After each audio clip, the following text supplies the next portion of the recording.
Can you still hear the chunk of the credit card imprinter at the department store? Christmas in the 70s and 80s was a completely different world of layaway plans, catalog orders, and TV specials you couldn't miss. Today we're exploring 25 holiday memories that defined those magical decades. Let's start with the Sears Wish Book. That massive catalog landed with a thud in your mailbox every September, instantly becoming the most important book in the house. Kids spent hours circling toys with different colored markers for each sibling, memorizing item numbers and page locations. The toy section alone was over 100 pages of pure possibility. Parents secretly noted which pages got the most fingerprints and torn edges. By December, that catalog was dog-eared, coffee-stained, and held together with tape. The Wish Book wasn't just a catalog. It was a month-long negotiation tool between kids and parents. Sears discontinued the original Wish Book in 1993, though they briefly revived it in 2017. Today's online shopping can't match the ritual of that heavy catalog hitting your doorstep. Catalog shopping centers. Before online ordering, you filled out carbon copy forms at Sears or JCPenney catalog desks with a stubby pencil on a chain. The clerk would check their massive inventory binder, stamp your order, and give you a pickup date 3 weeks out. Service merchandise and best products took it further with showroom displays where you couldn't touch anything. You wrote item numbers on little slips, paid at the register, then waited at a mysterious conveyor belt window. Eventually, your order would rumble out from the warehouse in the back. The anticipation was almost unbearable as you heard boxes sliding down metal rollers. These stores were packed in December with people clutching their carbon copies and checking order numbers. By the late 90s, big box stores and internet shopping killed the catalog center model completely. Blue light specials. That spinning blue police light suddenly appeared in Kmart's toy aisle, and your mom grabbed your hand and ran. For exactly 15 minutes, whatever was under that light was drastically marked down. The store manager's voice crackled over the PA system announcing, "Attention Kmart shoppers," and pandemonium erupted. Shoppers abandoned their carts to sprint across the store, creating traffic jams in the aisles. The best blue light specials happened on Saturday mornings when stores were packed. Kids learned to spot the blue light cart being wheeled out and would alert their parents like scouts. These unannounced sales created genuine excitement and spontaneous buying frenzies. Kmart officially ended blue light specials in 1991, though they tried brief revivals later. Today's planned doorbusters and online flash sales lack that heart-pounding spontaneity of the spinning blue light. Layaway Christmas. Layaway meant Christmas started in October when parents picked out gifts and put down $10. Every payday, they'd stop at the layaway counter to make another payment, slowly chipping away at the balance. The layaway clerk kept handwritten cards in a metal file box, marking each payment with initials and dates. 2 weeks before Christmas, you'd finally pay it off and collect those packages from a locked storage room. Kids never saw these transactions, making Christmas morning genuinely surprising. Some families had layaway at multiple stores, juggling payment schedules like a second job. The final layaway pickup was a ritual, loading the car trunk while kids were at school. Most major retailers eliminated layaway by 2006, though Walmart briefly brought it back. Today's buy now, pay later apps don't capture the discipline and anticipation of those weekly layaway payments. Christmas Club accounts. Starting in January, your parents deposited $2 or $5 weekly into a Christmas Club account at the local bank. The bank gave you a payment booklet with dated squares that got stamped with each deposit. Miss a week, and you'd get a gentle reminder call from the bank manager who knew your name. Come November, you'd receive a check for the full amount, plus a tiny bit of interest. Banks heavily promoted these accounts with window displays and free gifts for opening one. That November check felt like finding money you'd forgotten about. even though you'd saved it yourself. Christmas clubs taught forced savings before automatic transfers existed. By the 1990s, these accounts largely disappeared as credit cards became the preferred holiday payment method. Modern automatic savings apps try to recreate this concept, but miss the personal touch of that stamped booklet. Credit card imprinters. That chunk sound of the credit card imprinter meant Christmas shopping was serious business. The cashier placed your card under carbon paper in the metal machine and slid the bar across twice. Then they'd peel apart the tissue-thin copies, white for you, yellow for the store, pink for the credit company. If the amount was over a certain limit, they'd have to call for authorization, dialing a special phone number while everyone in line waited. The carbon copies left raised impressions you could feel with your fingers. Cashiers had to press hard enough to get through all 3 copies but not tear the paper. These machines jammed constantly, especially during busy December shopping. Electronic terminals began replacing imprinters in the late 80s, and by 1995, most were gone. That tactile chunk is now just a memory. Department store window displays. Downtown department stores turned their windows into elaborate Christmas worlds that drew crowds every evening. Mechanical elves hammered toys, model trains circled through cotton snow, and animated reindeer nodded their heads. Stores hired special teams who worked all night after Halloween installing these displays. Families made special trips downtown just to walk slowly past each window, kids pressing noses against the cold glass. The displays told stories across multiple windows with hidden details that rewarded repeated visits. Some stores added speakers playing Christmas music or sound effects synchronized to the animations. By late December, the fake snow was gray. Some animations had stopped working, but the magic remained. These window displays started declining in the 1980s as downtown shopping gave way to suburban malls. Today's LED projections and video screens can't match those mechanical wonderlands. 5 and dime Christmas.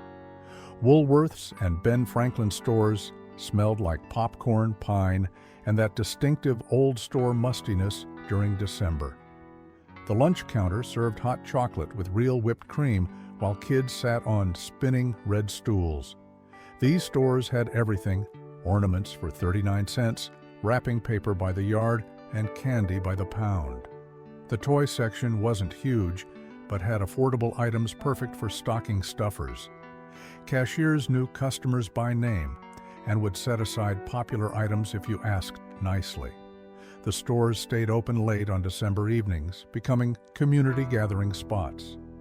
That final week before Christmas, you'd see everyone you knew buying last-minute gifts. 5 and dimes started disappearing in the early 1990s, with Woolworths closing in 1997. Dollar stores try to fill this niche but lack the lunch counters and community feeling. Which of these shopping memories do you remember most? Mall Santa photos. The Mall Santa setup was an elaborate production with fake snow, a giant throne, and teenaged elves in felt costumes. You waited in line for hours, kids getting progressively crankier as nap time approached. The photographer used a Polaroid camera, and you watched the image slowly appear on that chemical-smelling square. Photo packages were expensive, $20 for 2 5/7s and 4 wallets. The candy cane they handed out was always broken by the time you got home. Some Santas were amazing, remembering kids from previous years, while others reeked of cigarettes and looked bored. The backdrop was usually wrinkled, the fake presents were obviously empty boxes, but those photos became treasured keepsakes. By the late 90s, digital photos replaced Polaroids, losing that instant gratification of watching the image develop. Today's elaborate Santa experiences with online booking can't match the democratic chaos of the mall Santa line. Bubble lights. Those liquid-filled lights that bubbled when warm were Christmas magic in a glass tube. You'd plug in the tree and wait anxiously for them to start bubbling, tapping the cooler ones to get them going. Each light contained methylene chloride that boiled at a low temperature, creating mesmerizing bubbles. Kids would lie under the tree for hours, watching them percolate. The lights were fragile, and every year at least one would break, leaving an empty socket. Hardware stores sold replacement bulbs individually, and finding the right color was a quest. Bubble lights from the 1970s are now valuable collectibles, with complete working sets selling for hundreds. Modern LED bubble lights exist, but don't create the same random, organic, bubbling patterns. That gentle, percolating sound is embedded in every Gen X Christmas memory. Ceramic Christmas trees. Grandma's green ceramic tree sat on the coffee table from Thanksgiving through New Year's, glowing with tiny plastic bulbs. These trees were often made in ceramics classes, with proud creators adding their initials and year on the bottom. The small bulbs came in multiple colors, and kids loved rearranging them to create patterns. Inside the base, a single incandescent bulb heated up the whole display, making it warm to the touch. The star on top was usually yellow plastic that glowed brightest of all. Some fancy versions had music boxes in the base that played Silent Night when wound up. These trees were everywhere in the 70s and 80s, then disappeared into attics for decades. Now they're valuable vintage items, with original 1970s trees selling for over $100 at antique stores. Blow mold decorations, those hollow plastic Santas, snowmen, and nativity scenes lit up every suburban lawn with their orange glow. General Foam Plastics and Empire made thousands of designs, from 3-foot Santas to entire choir scenes. Each figure had a light bulb inside that made the thin plastic glow warmly in the darkness.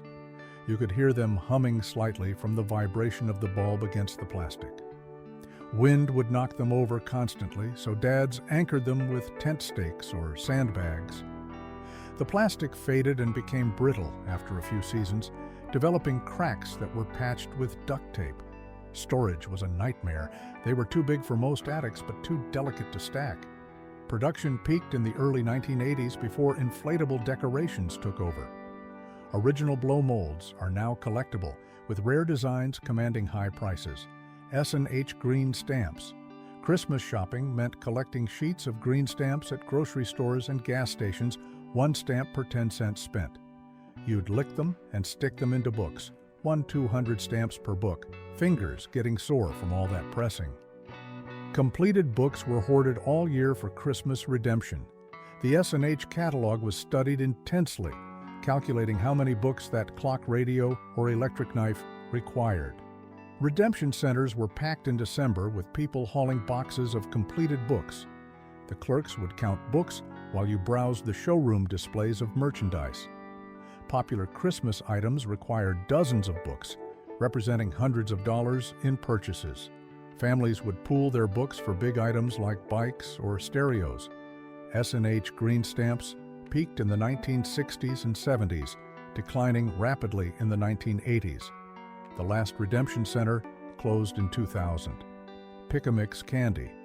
Brack's Pick-a-Mix at the U supermarket was Christmas candy heaven, with clear bins of unwrapped sweets sold by the pound.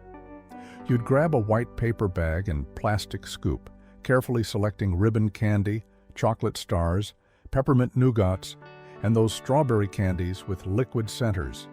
The challenge was fitting maximum variety while keeping it under 2 pounds so Mom wouldn't complain. Kids developed strategies: heavy candies on bottom, lighter ones on top, hiding premium chocolates in the middle. The bins were constantly mixing as people dug for their favorites, tongs crossing contamination between varieties. That candy ended up in crystal dishes on coffee tables, free for the taking during holiday visits. By the 1990s, hygiene concerns and pre-packaging killed most bulk candy displays. Modern candy stores with individual bins don't capture that supermarket pick-a-mix accessibility.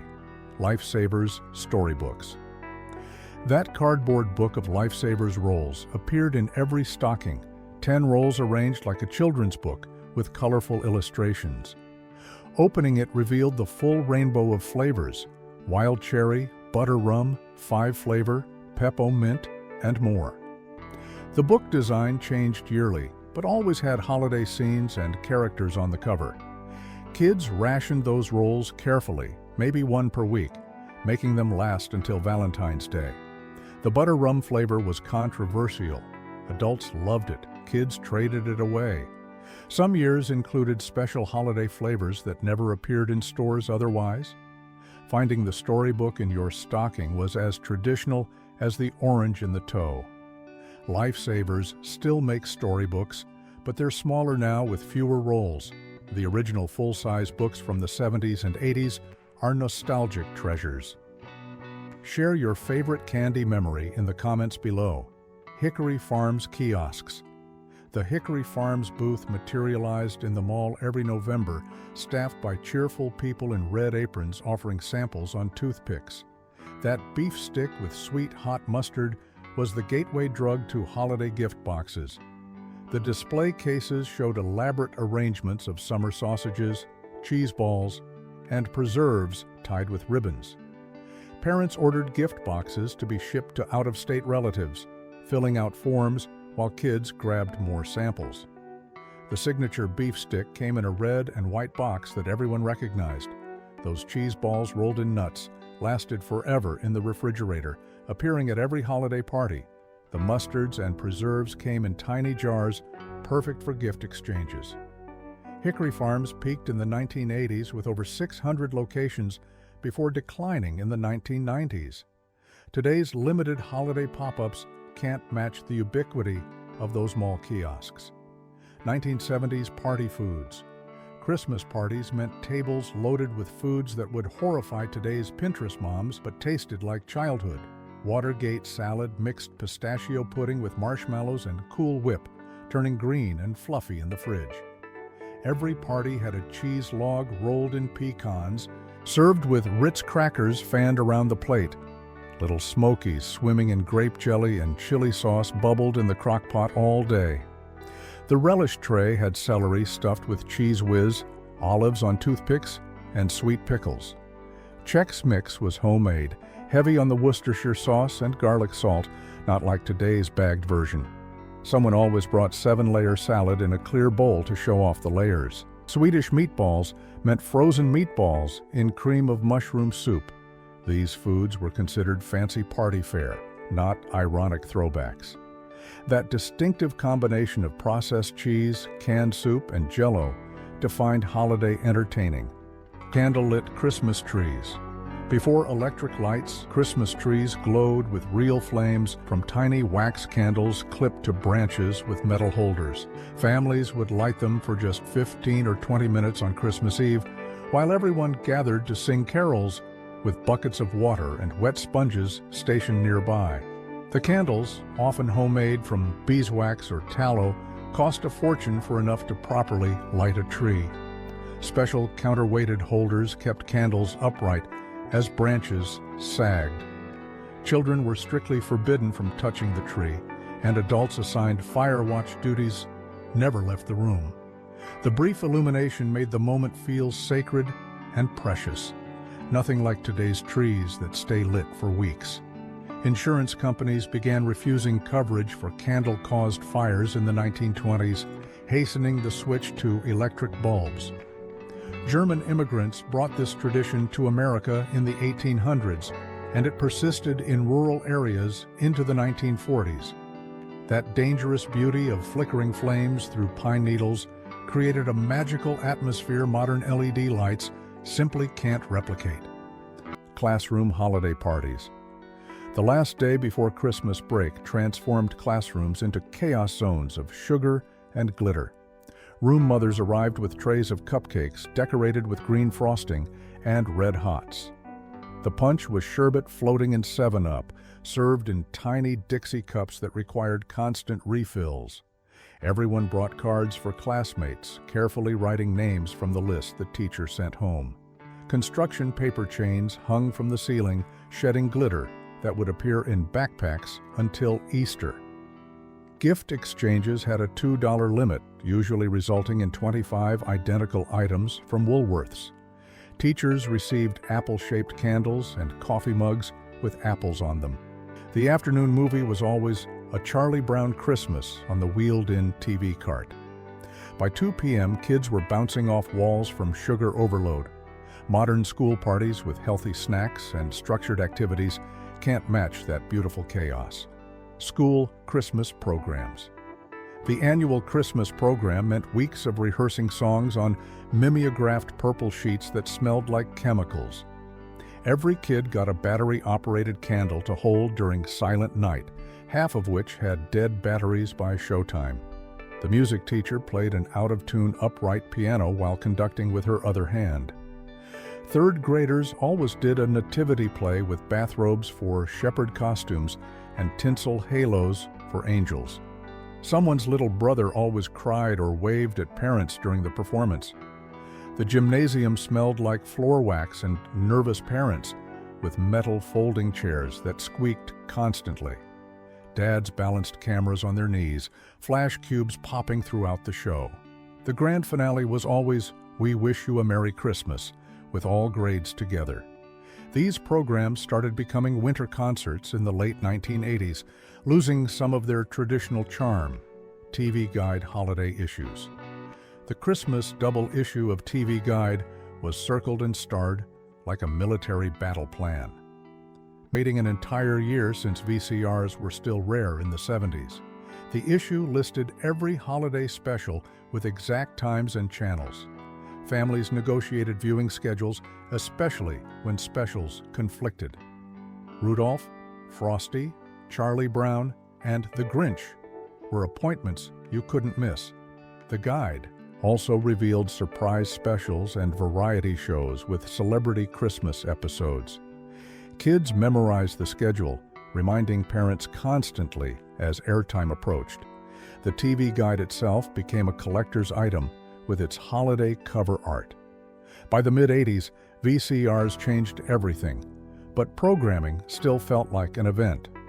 Today's on-demand streaming makes those appointed viewing times seem quaint, but they created shared cultural moments, recording Christmas specials. When VCRs arrived, recording Christmas specials became serious business requiring blank tapes, labels, and perfect timing. You'd set the timer carefully, adding extra minutes in case the show ran long. The whole family stayed quiet during recording to avoid capturing background noise. Someone always walked in front of the TV during a crucial scene. Tapes were labeled meticulously and stored in special boxes to preserve them year after year. Trading tapes with neighbors who missed something was common currency. The Star Wars Holiday Special existed only as bootleg copies passed between true believers. Commercial breaks were either kept for nostalgia or carefully paused out if you were watching. These homemade archives were treasured, played until the tape wore thin. Today's digital recordings lack the physical presence of those carefully curated VHS collections. Radio Shack Christmas. Radio Shack was electronics heaven for 70s and 80s kids, especially with their free Battery of the Month club. The catalog was studied for months, circling realistic stereos, walkie-talkies, and electronic project kits. Science-minded kids wanted the 150-in-1 electronics lab with spring connectors and actual components. The remote control cars required expensive batteries but delivered genuine excitement. CB radios were the hot gift, letting kids talk to truckers and neighbors with handles like Red Baron or Nighthawk. The staff actually knew electronics and could explain how things worked. Getting a Radio Shack gift certificate meant serious consideration of options. Their Tandy computers introduced many kids to programming with basic games and educational software. Radio Shack peaked in the early 1980s before losing relevance to bigger electronics chains. Those thick catalogs and battery cards are now nostalgic remnants of hands-on electronics discovery. Star Wars Christmas. Kenner's Star Wars figures dominated Christmas lists from 1978 through the mid-80s, creating specific holiday memories. The early bird certificate package in 1977 was literally an empty box with a promise of figures later. Sears exclusive figure sets came in plain mailers without the individual card backs collectors wanted. Finding that one rare figure like Boba Fett or the blue Snaggletooth was the holy grail. Parents waited in lines at Toys R Us when shipments arrived, sometimes leaving empty-handed.